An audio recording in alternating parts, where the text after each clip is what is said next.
합니다. 또 그 계절이 바뀌는 봄, 여름, 가을, 겨울의 그러한 순환들이 당연하다고 생각을 합니다. 자, 이렇게 당연하게 받아들이는 그러한 사람들이 있고요. 또 이런 일상 속에서 그 순간순간을 고맙고 감사하게 받아들이는 사람들이 있어요. 분명히 그 삶의 태도는 다른 겁니다. 자, 그렇다고 하면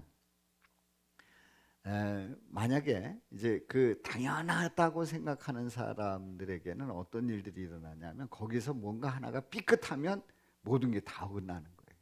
원망하고 화나고 승질나고 그리고 누구 때문에 그랬다고 하고 모든 일들이 일상에 당연하게 일어나는 것들이 나에게 일어나지 않으면 너무나도 속상해하고 너무나도 화가 나는 거예요. 그런데 일상 속에 그 하나하나의 일들이 다 고맙고 감사하게 받아들이게 된다고 하면 그 되어지는 일들이 일어날 때마다 모두가 다 고마운 거예요. 모두가 다 감사한 거예요. 자, 그래서 이런 질문을 오늘 던져봅니다. 모든 순간순간이 그냥 마땅한 당연한 일일까요? 아니면 아니라고 하면 그게 뭘까요? 그게 뭔지, 그것이 뭔지 오늘 이 말씀을 통해서 함께 은혜를 나누도록 합니다. 자, 오늘 이 본문 말씀은 바울은 성경대로 이루어진다는 거예요. 그리고 부활이 확실하다는 것을 강조하고 있습니다. 오늘 본문의 전체 말씀이에요. 그래서 사도 바울이 너희에게 전한 복음을 너희에게 알게 하노니 그 말씀을 확실히 믿으면 구원받는다, 이런 말씀이고요. 그 다음에 말씀해 보면 성경대로 우리 예수님께서는 죽으셨다가 장사 지낸 바 되시고 그리고 사흘 만에 부활하십니다. 그리고 이제 게바에게, 12제자에게 이렇게 보이십니다. 나타나 보이십니다. 그리고 우리 예수, 그 다음에요, 사도 바울은 이렇게 고백을 합니다. 나는 사도 중에 가장 작은 자인데 내가 나 된 것은 하나님의 은혜로 된 것이다, 이렇게 고백을 해요. 그래서 나는 나와 함께 하시는 하나님의 은혜로 내가 주를 위해서 충성을 다했던 것이다, 이렇게 고백을 합니다. 이것이 오늘 이 전체 말씀의 요약입니다.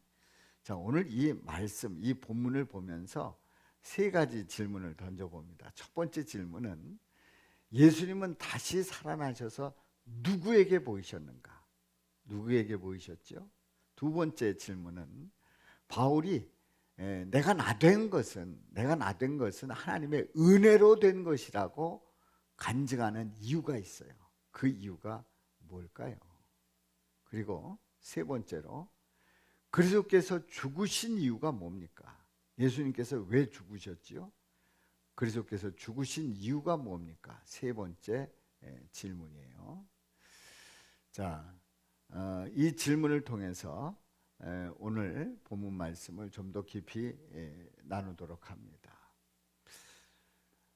우리가 하나님의 형상대로 지음을 받았을 때 우리의 영성은 최고 최상의 상태였어요. 왜냐하면 우리는 적어도 다른 피조물이 아니라 하나님의 형상대로 창조주 되시는 하나님의 형상대로 지음받은 우리는 그 영적 상태가 어떤 것과 비교할 수 없는 최고 최상의 상태였단 말이죠. 하나님의 형상대로 지음받았기 때문에 그렇습니다. 인간이 잘나서가 아니라 하나님의 형상을 입었기 때문에 최상의 상태예요. 자, 그렇다고 하면 내가 하나님의 형상대로 지음을 받았다는 그 자체는 인간이 잘나서가 아닙니다. 하나님이 그렇게 만드셨기 때문에 그렇습니다. 이걸 다른 말로 뭐라고 그래요? 은혜를 입은 거죠. 우리 인간이 영적 상태가 최고 최상의 상태가 된 것은 인간이 그만한 능력이 있어서가 아니라 하나님이 그렇게 만드셨기 때문에 최고 최상의 상태가 된 거예요. 바로 은혜로 되었다고 하는 사실입니다. 자, 그렇다고 하면 인간들은 은혜로 이렇게 지음을 받았다고 하면 감사하고 영광 돌리고 그 하나님의 뜻에 맞게 살아가야 하는데, 인간은 그보다 더 높아지기를 원했어요. 그보다 더 능력 있기를 원했어요. 그래서 인간보다 더 뛰어난 피조물은 없습니다. 최고입니다. 최상입니다. 그런데 인간은 거기에서 만족하지 아니하고 하나님처럼 되고 싶은 거예요. 하나님처럼 눈이 밝아지려고 했던 거예요. 그런 욕심 가운데 은혜를 모르고 뛰어넘으려고 했던 이 인간들은 그만 유혹에 넘어가고 죄를 짓고 타락합니다. 타락한 인간들은 그 하나님의 은혜를 은혜로 생각지 않아요. 타락한 인간들의 특징이 뭐냐면 은혜를 까마득하게 잊어버린다는 사실입니다. 하나님의 은혜, 또 내가 입은 은혜, 이런 은혜라고 하는 그 은혜의 단어를 싹 지워버리는 것이 타락한 인간의 특징이지요. 은혜를 받았어도 받은지 모르고, 또 하나님께서 내려주신 그 풍성한 은혜가 있음에도 불구하고 그게 풍성한 은혜인지도 모르고 은혜가 아니라고 우기는 타락한 인간의 특징을 보게 됩니다. 자, 그렇다고 하면 오늘 이 첫 번째 질문은 뭐라고 할까요? 뭐라고 질문합니까? 자, 예수님은 다시 살아나셔서 누구에게 보이셨지요? 자, 오늘 이 본문 말씀을 봅니다. 본문 말씀에 보면 다시 사흘 만에 살아나셨어요. 그리고 누구에게 보이셨다고요? 게바에게 보이셨어요. 게바, 바로 베드로에게 보이셨어요. 후에 12제자에게, 그리고 그 후에 500의 형제에게, 그리고 7절에 보면은 야고보에게 보이셨고, 그리고 모든 사도에게 다시 보이시고, 또한 맨 나중에 만삭되지 못하여 난 자 같은 내게도. 그러니까 만삭되지 못하여 난 자라고 하는 건 무슨 뜻입니까?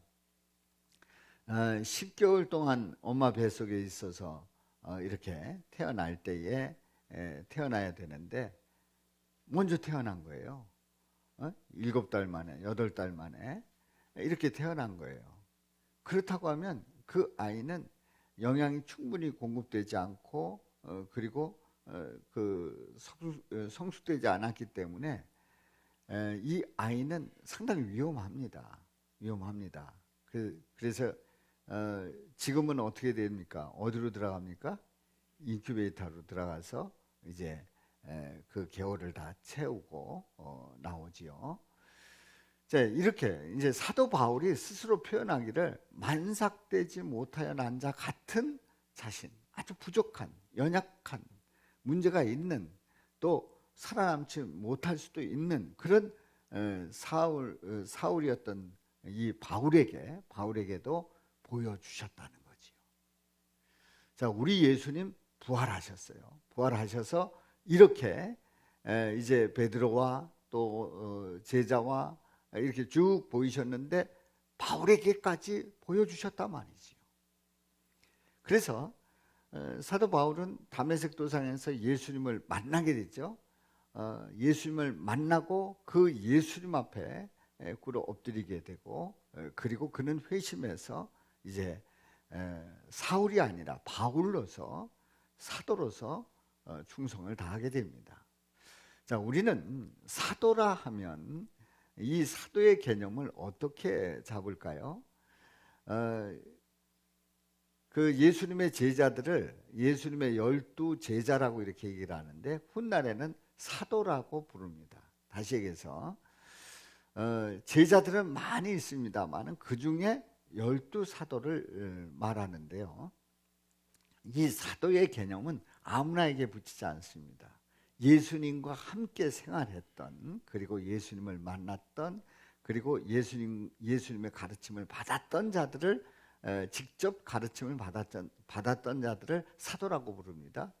그렇다고 하면 제가 설교할 때마다 바울을 얘기할 때 꼭 사도 바울이라고 얘기를 합니다. 근데 바울은요, 생전에 예수님과 시대에 함께 살기도 했습니다마는, 바울의 기록을 보면 직접 가서 예수님의 말씀을 들었다는 말씀이 없어요. 다메섹 도상에서 만나기는 했는데 그 전에 예수님을 만났다는 특별한 기록이 없습니다.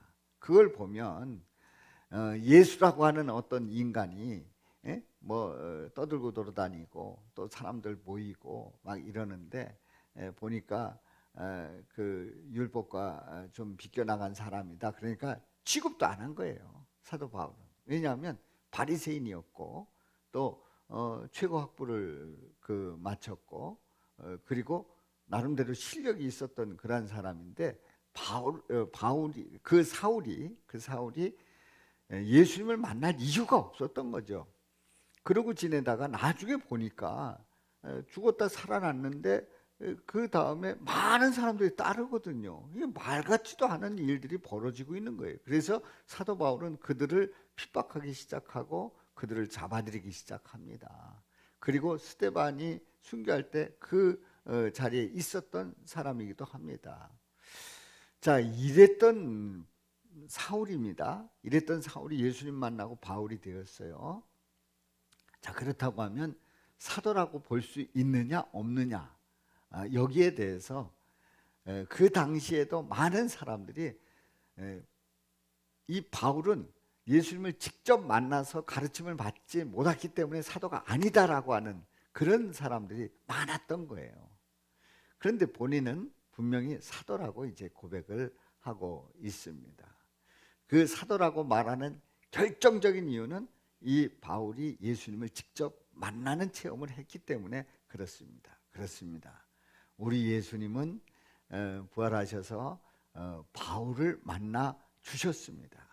그리고 거기에서 그치지 않습니다. 예수님을 영접하고 하나님의 자녀가 된 저와 여러분들을 만나 주신 줄로 믿습니다. 그렇습니다. 우리 예수님, 부활하신 예수님은 바로 나에게도 오셔서 나를 만나 주신 거예요.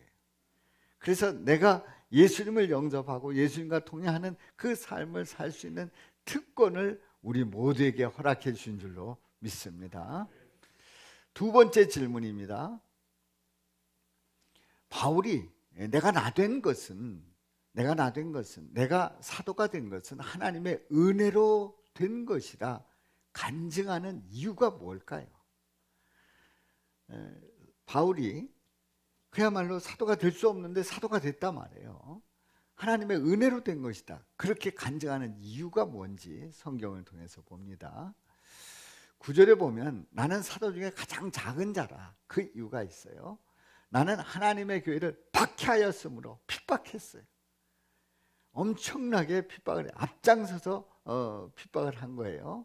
그렇기 때문에 예수 믿는 자들을 못 믿게 하고 방해놓고 잡아들이고 하는 그런 일을 했던 이 바울은 자신이 사도라 칭함받기를 감당하지 못할 자다, 나는 사도라고 불릴 자격이 없다는 거예요. 그런데 10절에 보면 그러나 내가 나된 것은 뭘로 된 것이다? 하나님의 은혜로 된 것이니. 자, 10절에 있는 말씀 우리 다 같이 읽습니다. 시작. 그러나 내가 나된 것은 하나님의 은혜로 된 것이니 내게 주신 그의 은혜가 헛되지 아니하여 내가 모든 사도보다 더 많이 수고하였으나 내가 한 것이 아니요 오직 나와 함께 하신 하나님의 은혜로라. 아멘. 10절 말씀. 그렇습니다. 내가 나된 것은 하나님의 은혜로 되었다는 거예요. 많은 사람들이 사도 바울을 향해서 당신은 사도가 아니다, 복음을 전할 자격이 없다, 네가 무슨 핍박하던 스데반을 죽이는데 앞장섰던 네가 어떻게 복음을 전한다고 그렇게 말하느냐? 게다가 사도라고 말하느냐? 당신은 그럴 자격 없다. 손가락질하고 그리고 그를 조롱하고 웃긴다는 거지요. 한마디로 얘기해서 웃긴다는 거예요. 네가 무슨 일을 하느냐 하는 얘기예요. 그런데 그때마다 이 사도 바울은 분명하게 고백합니다. 내가 나 된 것은 하나님의 은혜로 된 것이다. 내가 사도 된 것은 내가 세운 것이 아니라 하나님의 은혜로 세움받아서 내가 이렇게 복음을 전하고 있다는 거예요. 그래서 사도 바울은 누구보다도 작은 자고 그리고 자격이 없는 자인데 사도가 되었다고 하는 이 사실에 대해서, 하나님의 은혜로 되었다고 하는 사실에 대해서 그야말로 더 열심히 남보다 더 수고하게 된 줄로 믿습니다. 우리는 믿음 생활을 하다 보면 또 나름대로 직분을 받고 섬기고, 그래서 나름대로 그 위치에서 섬기다 보면 조롱받는 때가 있어요. 네가 뭘 그걸 하느냐, 네가 뭐 회장이냐, 네가 뭐 집사냐, 네가 권사냐, 네가 장로냐, 네가 목사냐, 그러면서 대들 때가 있어요. 그러면 생각해 보면 아, 그렇지, 나는 너무 부족하지, 나는 너무 잘못하지, 나는 너무 연약하지. 또 여러분들 가정에서 남편이 혹은 아내가 아니면 자녀들이 또 뭐 친척들이 네가 언제 예수 믿었다고 교회를 나가고, 네가 언제 예수 믿었다고 네가 뭐라고 교회에서 뭐라고 그러면서 손가락질 할 때가 있단 말이에요. 그럴 때 딱 들어보면 그 말이 맞을 수도 있어요. 상대가 지적하는 말이 틀린 말이 아닐 수도 있어요. 뭐 과거에 내가 그랬으니까, 그리고 내가 뭐 잘하는 거 없으니까, 내가 시원찮으니까, 그런 말 딱 듣고 나서 생각하기를 에이, 그리고 집어치워버릴 수 있습니다. 왜냐하면 틀린 말이 아니거든요. 그들이 말하는 게 틀린 말이 아니거든요. 네가 무슨 자격이 있어서 목사냐, 네가 무슨 자격이 있어서 장로냐, 이리고 달려드는데 생각해보면 맞거든요. 그러면 에이, 그렇지, 내가 뭐 권사야, 내가 뭐 집사야, 뭐 내가 무슨 회장이야, 내가 무슨 교사야, 내가 뭐 성가대 뭐라고 웃기는 소리야. 그리고 그대로 손 놓을 수 있어요. 사랑하는 성도 여러분, 그렇게 손 놓는 이유는 내가 세워졌기 때문에 그래요. 내가 나를 세웠기 때문에 그래요. 그렇다고 생각되면 나 자격 없다, 누가 얘기하면 자격 없는 줄 알고 그냥 손드는 거예요. 제가 아는 제 친구 중에 한 사람이 목회를 나름대로 시골에서 잘 하다가 이제 뭐 나름대로 이제 시골에서 목회를 하다가 그 교회 어느 누군가가 와서 당신이 뭐냐고 막 이렇게 얘기를 했대요. 그래서 그 친구가 그래? 그럼 나 때려쳐. 그리고 그 교회를 그냥 나와버렸어요. 그래서 제가 그렇게 얘기하는 그 친구는 의로운 거예요. 나는 그런 데서 목회 못한다는 거예요. 내가 그런 소리 들으면서 목회할 이유가 없다는 거예요. 그래서 아주 그 때려친 거에 대해서 아주 자랑스럽게 아주 뭐 잘난 듯이 얘기를 하는 거예요. 근데 처음에 들을 때는 야, 너 멋지다 이렇게 생각이 드는데 나중에 곰곰이 생각을 해보니까 아니 세움 받은 게 그럼 그 인간으로부터 세움 받은 건가? 그냥 내가 그 자리에 내가 세운 건가? 돌아보면 아닌 거예요. 내가 나 된 것은 누구로 된 것이라고요? 하나님의 은혜로 된 것이에요. 하나님의 은혜로 세움받은 거고, 내가 하나님의 은혜 가운데 할 수 있는 일이지 내가 한 게 아니란 말이에요. 그렇기 때문에 그런 지탄을 받는다고 할지라도 하나님의 은혜로 되었다고 하면 주님 바라보면서 주님 앞에 엎드려야 될 줄로 믿습니다. 그래서 사도 바울은 막 손가락질을, 네가 사도냐, 네가 맞냐, 네가 핍박하던 자 아니냐, 손가락질을 받는데, 그런 손가락질 받으면서 그는 더 열심히 수고하는 거예요. 10절 말씀 한번 다시 띄워줘요. 10절 말씀. 10절 말씀. 자, 10절. 그러나 내가 나 된 것은 하나님의 은혜로 된 것이니 내게 주신 그의 은혜가 헛되지 아니하여 내가 모든 사도보다 어떻게 했다고요? 더 많이 수고하였으니. 예, 더 많이 수고하였으나 더 열심히 더 수고했다는 그런 소리 들으니까 더 열심히 했다는 거예요. 그런 소리 듣고 에이 하고 집어치는 게 아니고, 에이 하고 다 때려치는 게 아니고, 에이 난 그만둬, 나 같은 사람이 뭐 이런 데서 목회를 해? 그러고 나가는 게 아니고, 나 같은 사람이 뭐 욕먹으면서 이런 일을 해? 그런 게 아니고 더 많이 수고했다는 거예요. 그런데 그것조차도 어떻게 했는지 한번 봅니다. 자, 더 많이 수고하였으나, 그 다음에 다 같이요. 시작. 내가 한 것이 아니요 오직 나와 함께 하신 하나님의 은혜로라. 아멘. 내가 한 게 아니라 누가 했다고요? 하나님은 은혜로 했다는 거예요. 그렇습니다. 주의 일은요, 내가 하는 게 아니에요. 하나님의 은혜로 하는 줄로 믿습니다. 하나님의 은혜로 하는 거예요. 저도 지금까지 이렇게 목회를 하면서 이렇게 돌아보면 제가 잘나서 한 거 없어요. 하나님의 은혜로 했더라고요. 하나부터 열까지 은혜예요. 하나부터 열까지.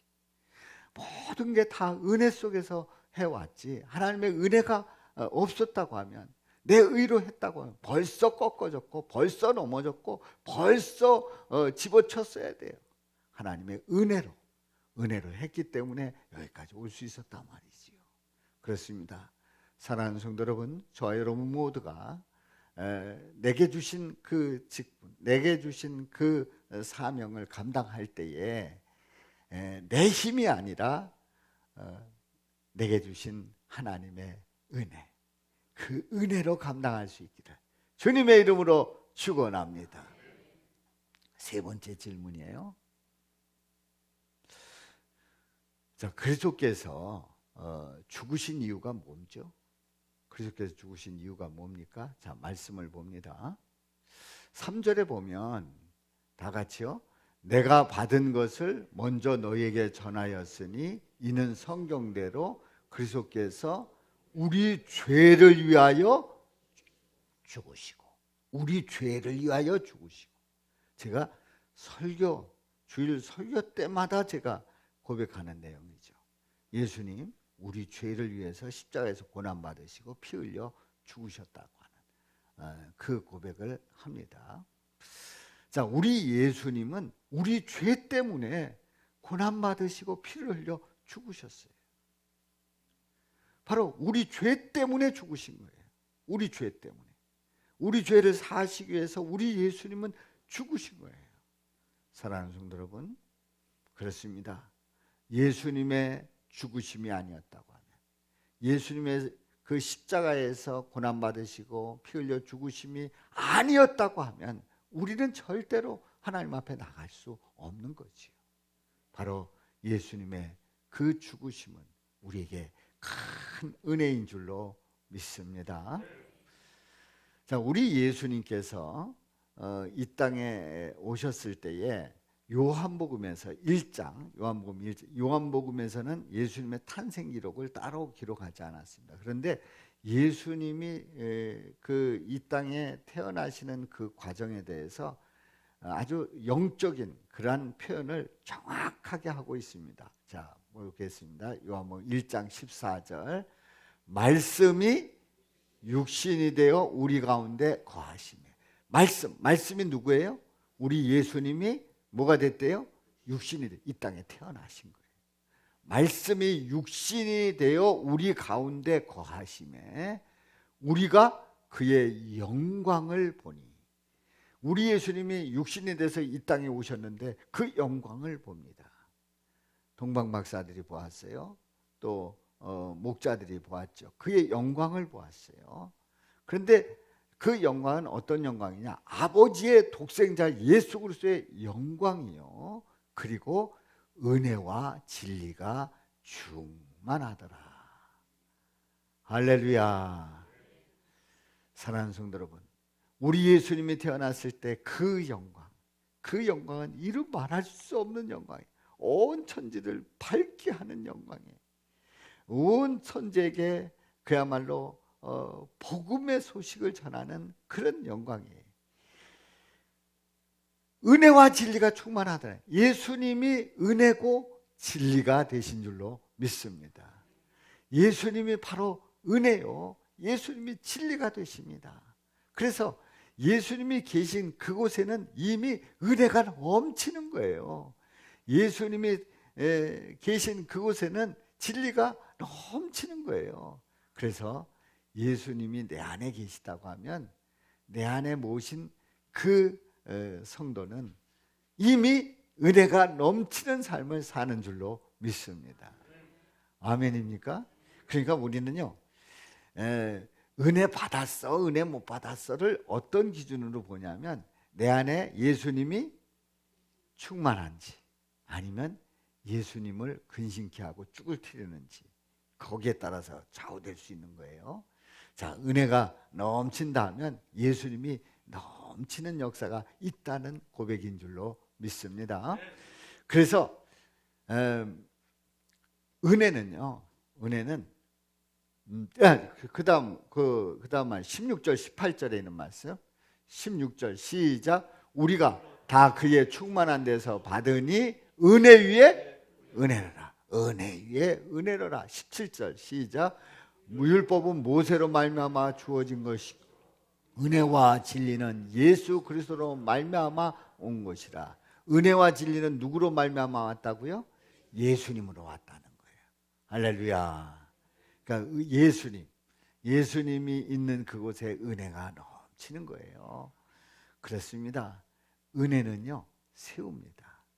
은혜는 되게 합니다. 은혜는 뭐 한다고요? 되게 해요. 은혜하면 되게. 예수님의 은혜로 하나님의 자녀 되게 하시고 또 우리에게 사명을 주셔서 직분자가 되게 하신 줄로 믿습니다. 그렇습니다. 예수님의 은혜로 하나님의 자녀가 된 거예요. 알고 봤더니 내가 잘나서, 내가 의로워서, 그래도 나는 딴 사람하고 도덕적으로 비교해 볼 때 깨끗하니까 그래서 내가 예수 믿게 됐고 그래서 나를 하나님이 자녀 삼아 주셔서. 아닙니다. 아닙니다.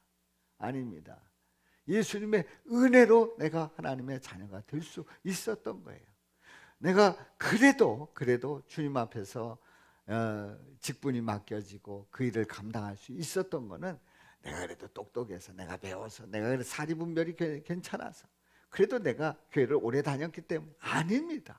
그것조차도 은혜인 줄로 믿습니다. 내가 교회에서 이런저런 일을 하면, 또 직장에서, 또 사회에서 이런저런 일을 할 때에 그런 일들이 다 하나님의 은혜로 감당할 수 있었다는 것을 고백할 수 있기를 바랍니다. 어쩌면 하나님의 은혜라고 고백하지 않으면 나 잘난 맛에 사는 거예요. 내 마음에 들면 하고 안 들면 안 하는 거예요. 그러나 은혜로 하는 사람들은 남들이 어떻게 하든 내 마음에 들든 안 들든 상관없어요. 내게 주어진 사명이니까 은혜를 감당하기 위해서 하는 거지요. 그렇습니다. 차원이 틀린 거예요. 하나님 아버지는 인간들이 은혜를 까마득하게 잊어버리고 제 갈 길 가고 마음대로 갈 때에, 은혜 없이 살아갈 때에 우리 하나님 아버지는 예수님을 보내주셔서 예수님을 통해서 그 죄를 지은 인간들이 멸망의 길로 갈 때에 그들을 돌아서게 하는 거예요. 예수님을 통해서. 그래서 예수님을 통해서 바로 은혜를 알게 하시고, 또 예수님을 통해서 그 은혜 속에서 주님의 그 사랑 가운데 살아가게 한 줄로 믿습니다. 자, 우리는 오늘 이 말씀을 통해서 사도 바울이 어떤 사람이었는가, 참으로 복 있는 사람이었다. 왜냐하면 사도 바울이 그렇잖아요. 자기 잘난 맛에 살았던 거예요.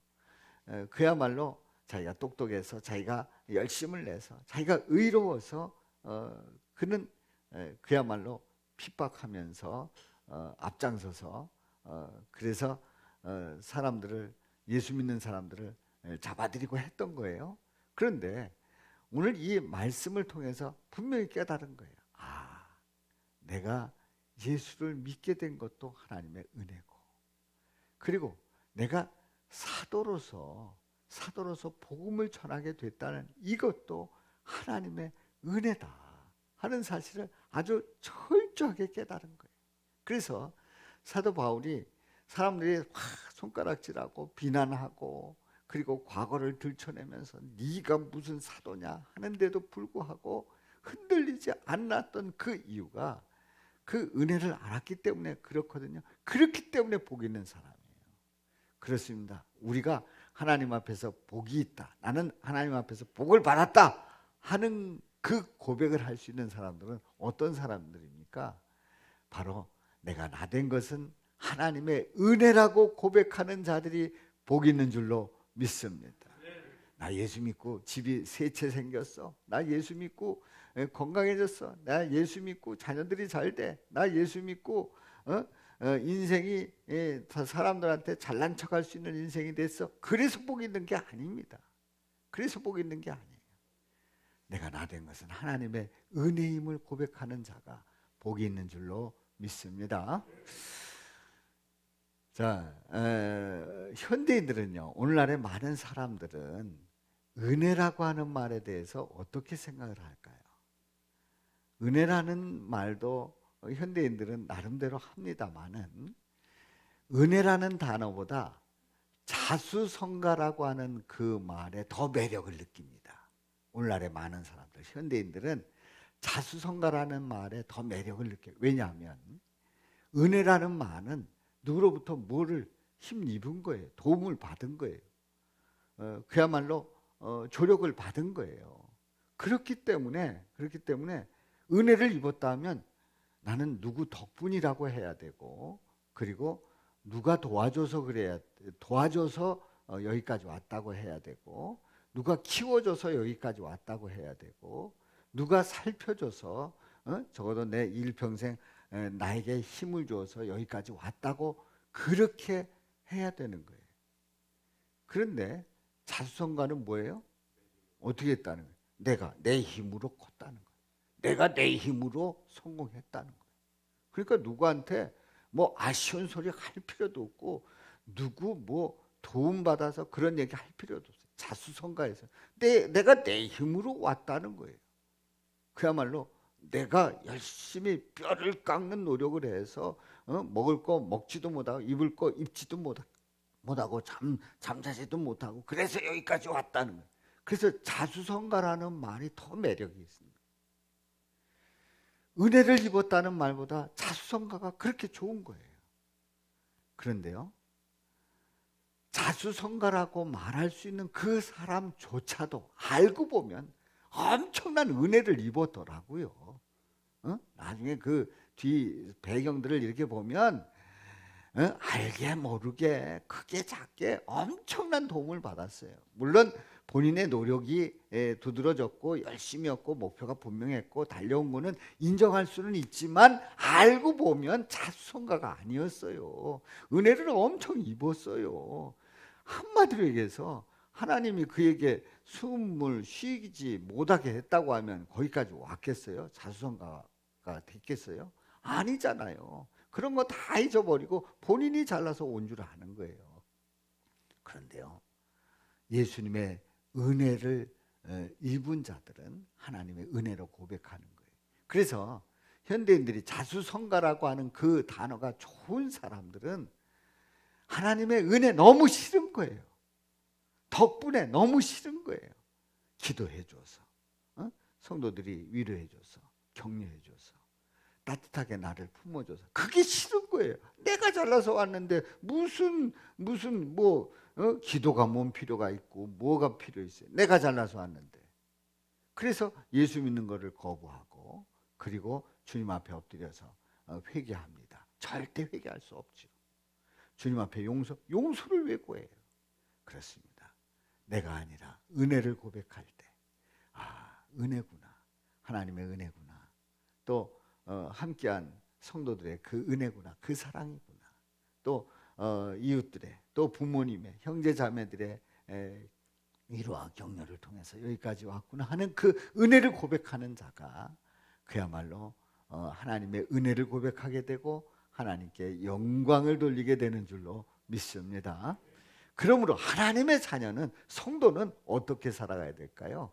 성도는요, 예수님의 은혜로 하나님의 자녀가 되고 직분 맡겨주셨음을 감사하며 고백하는 자가 성도인 줄로 믿습니다.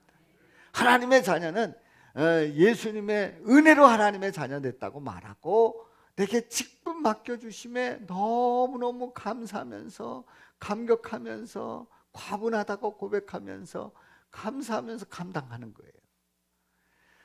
은혜를 모른다고 하면 절대로 이런 고백할 수가 없지요. 그렇습니다. 사랑하는 성도 여러분, 우리는 은혜 가운데 살아가고 있습니다. 제가 요즘 이제 설교를 이렇게 하면서 제가 한 주 한 주 설교를 할 때마다 이게 뭘까? 저는 저 설교를 마치고 그 설교를 묵상하면서도 이제 제가 은혜를 받는 거예요. 석 주 전에 이런 설교를 했어요. 우리가 언제 구원받았다 그랬죠? 어느 상태에서 구원받았다 그랬죠? 의로운 상태에서 죄인이었을 때. 석 주 전에 설교에 우리가 구원받았을 때는, 우리가 주님께서 나를 사랑해 주시고 건져 주실 때는 의로운 때가 아니에요. 죄인이었을 때, 그때 구원해 주셨어요. 할렐루야. 우리는요, 이 예가 조금 말하기는 그래도 아주 정확한 예인데, 우리는 빨아도 걸레일 수밖에 없어요.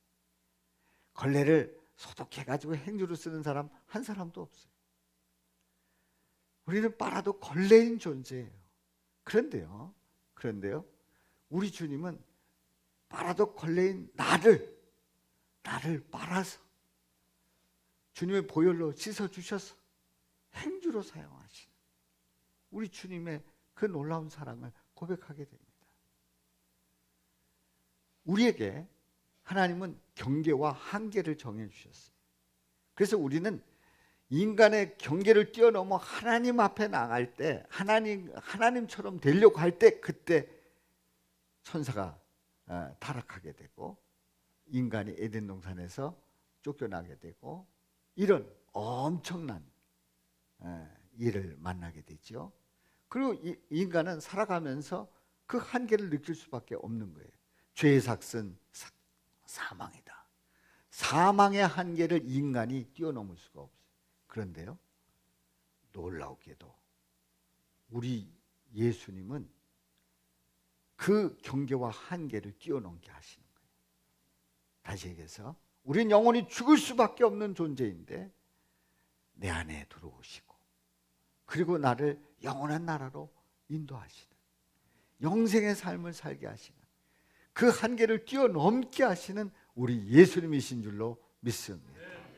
그래서 이런 설교를 이렇게 돌아보면서 이제 5분 설교, 또 뭐 카드 설교, 또 뭐 원포인트 설교, 이런 설교들을 자꾸 보면서 제가 보면서 저 나름대로의 은혜를 받는데, 이런 설교를 들으면서 여기에 뭔가 한 단어로 꿰어지는 게 있다는 걸 느꼈어요. 이게 뭘까? 죄인이었을 때 구원해 주시고, 빨아도 걸레인 나를 행주로 삼아 주시고, 경계와 한계를 뛰어넘게 하시고, 영혼으로 인도하시는 우리 주님, 그게 뭘까 생각하는데 딱 꽂히는 게 있었어요. 떠오르는 단어가 있었어요. 바로 은혜입니다. 모든 것이 은혜예요. 은혜라는 게 뭡니까? 은혜라는 게 뭐예요? 하나님께서 거저 주신다는 거예요. 그냥 주신다는 거예요. 선물하신다는 거예요. 모든 것이 은혜라는 사실을 깨달았어요. 아, 그렇구나. 은혜구나. 은혜구나. 그렇습니다. 우리는 하나님의 은혜 속에 살아가는 줄로 믿습니다. 하나님의 은혜가 아니면 우리는 여기까지 올 수가 없었다 말이죠. 그래서 우리는 삶 속에서 늘 하나님의 은혜입니다, 감사합니다, 영광 돌립니다 고백할 수밖에 없는 거예요. 사랑하는 성도 여러분, 그 은혜를 날마다 고백할 수 있기를 주님의 이름으로 축원합니다. 모든 것이 다 당연한 것 같았는데 아니라는 거지. 은혜라는 거예요. 여러분들이 교회에 오실 때에 자, 시간이 돼서 어디 가면 딱 가면 이제 김동환 권사님이 운전하시는 그 버스가 딱 도착하면 그 차를 딱 타고 교회를 옵니다. 오면은 안내하시는 분들이 안내하고 자리에 앉고 불도 켜져 있고 또 더울 때는 에어컨이 켜져 있고 추울 때는 보일러가 틀어져서 따뜻하게 되고 하는 그런 환경들, 우리는 어쩌면 당연하게 생각하고 당연하게 그렇게 되어야 하는 겁니다. 그렇게 되어야 하는 거예요. 예배가 준비가 돼 있고 찬양대가 준비돼 있고 또 찬양단이 찬양을 하고 하는 그런 그 과정이 다 자연스럽게 당연하다고 생각을 하는 거예요. 그런데 생각을 해보면 하나하나가 고마운 거예요. 찬양을 운행하시는 권사님, 장로님, 우리 집사님들이 고마운 거예요. 또 안내하시는 분들이 고마운 거예요. 또 예배를 준비하시는 분들이 고마운 거예요. 모든 게 감사하고 고맙고, 야, 이게 은혜다. 내가 이렇게 예배 드릴 수 있는 게 은혜다. 이렇게 하나님께 영광 돌릴 수 있는 게 은혜다. 순간순간을 생각하며 당연한 게 아니고 감사하고 고맙다고 고백하게 되면 바로 은혜임을 깨달은 자인 줄로 믿습니다. 은혜를 분명히 깨달은 자는 그게 당연하게 생각하는 게 아니에요. 고맙게 생각하는 거예요. 감사하게 생각하는 거예요. 아멘이죠? 하다못해 옆자리에 우리 성도님들이 앉아 계신 것도 고마운 거예요. 자, 한번 인사 나눕니다. 누가 계셔서 고맙습니다. 감사합니다.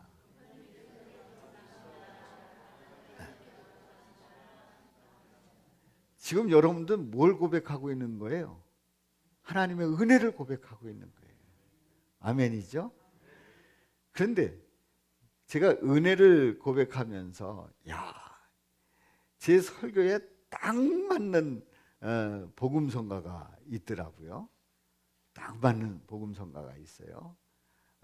손경민의 은혜 찬양에 우리 박종환 권사님이 한 2달 전인가 그 은혜 찬양도 부르시고 하셨는데, 자, 우리 찬양단 좀 앞으로 나오세요. 찬양단 앞으로 나오시고, 자, 우리 은혜 찬양, 내가 누려왔던 모든 것들이, 내가 지나왔던 모든 시간이, 또 그 다음 가사, 내가 걸어왔던 모든 순간이 당연한 것이 아니라 뭐였다고요?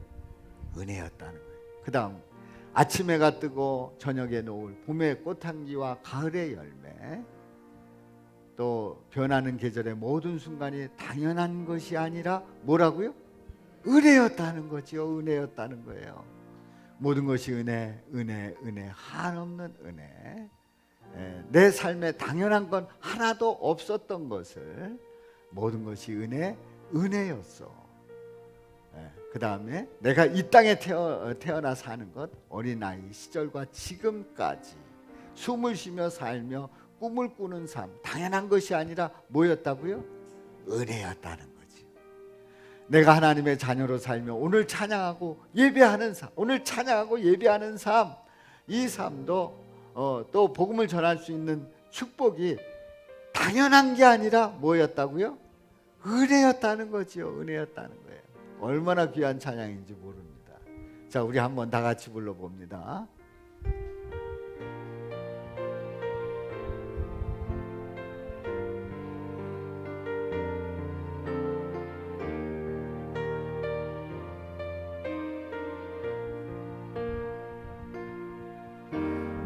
누려왔던 모든 것들이 내가 지나왔던 모든 시간이 내가 걸어왔던 모든 순간이 당연한 것 아니라 은혜였어. 아침 해가 뜨고 저녁에 노을 봄의 꽃향기와 가을의 열매 변하는 계절의 모든 순간이 당연한 것이 아니라 은혜였습니다. 당연한 것 아니라 은혜였어. 모든 것이 은혜, 은혜, 은혜, 한없는 은혜. 내 삶에 당연한 것 하나도 없었던 것이 모든 것이 은혜였어. 내가 이 땅에 태어나 사는 것 어린아이 시절과 지금까지 숨을 쉬며 살며 꿈을 꾸는 삶 당연한 것 아니라 은혜였어. 내가 하나님의 자녀로 내가 살며 하나님의 자녀로 살며 오늘 이렇게 찬양하고 예배하는 삶, 오늘 찬양하고 예배하는 삶 복음을 전할 수 있는 그 축복, 복음을 전할 수 있는 축복이 당연한 것 아니라 은혜였어. 모든 것이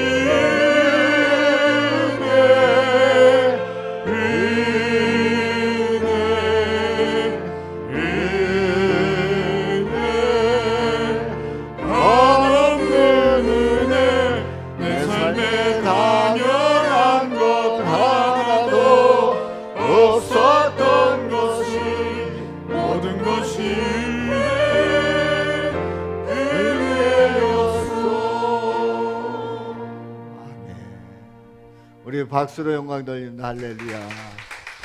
자, 우리 찬양단 들어가시고, 들어가시고. 하나부터 열까지 모든 게 은혜였어요. 모든 게 은혜였어요. 알고 보면 모든 게 은혜였어요. 잘 돼도 안 돼도 또 내 삶에 눈물을 흘릴 때도 슬플 때도 또 기쁠 때도 또 감사할 때도 그게 모든 게 다 은혜였다는 사실이죠. 아멘이죠. 그래서 이번 추수감사주일 때 이렇게 해보려고 그래요.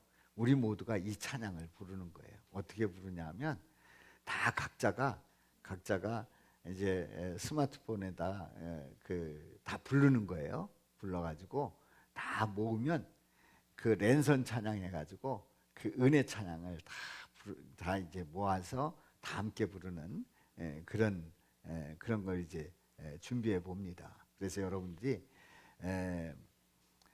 그 속장님을 통해서 그 노래가 다 이렇게 보내질 겁니다. 그리고 뒤에도 악보가 있어요. 필요하신 분들 악보 가지고 가시고 이렇게 하는 이유는 생활 속에서 은혜였음을 고백하면서 이제 추수감사주일을 맞이합니다. 그래서 준비를 해서 그 추수감사주일 때 우리 전교인이 랜선 찬양으로 다 함께 찬양하는 그 모습을 보고자 합니다. 혹시 나는 노래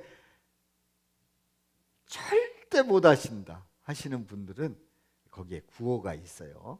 구호를 외쳐주시고 이렇게 하면 모두가 다 참여할 수 있도록 한 분부터 어린이부터 어른까지 모두가 다 참여할 수 있도록 그렇게 할 테니까요.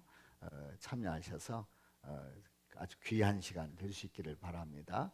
이제 그 단위를 독창도 하실 수 있는 분들은 하시지만은 이제 속 단위로 해도 되고 선교의 단위로 해도 되고 또 두세 사람의 단위로 해도 되고 이제 자연스럽게 할 수 있는 대로 하시면 되는 겁니다. 그렇게 우리가 이제 준비하면서 은혜임을 고백하는 그러한 시간 되기를 바랍니다. 한 주간 동안 하나님의 은혜임을 고백하면서 그래서 찬양을 통해서 또 말씀을 통해서 은혜를 깊이 되새겨보는 그런 한 주간 되시기를 바랍니다. 또한 이번 주에는 보리떡 기도회가 시작이 돼요. 그래서 예수님의 그 은혜가 어떤 축복을 가져다 주는지 한 주간 동안 보리떡 기도회를 통해서 또한 말씀을 은혜 나눕니다. 은혜가 넘치시기를 주님의 이름으로 축원합니다. 한번 외쳐봅니다. 예수님의 은혜를 모르면 모든 것이 내가 다 이룬 줄 착각하지만 예수님의 은혜를 알면 모든 것이 내가 아니라 주님의 은혜임을 확신한다. 아멘. 우리 다 같이요. 시작.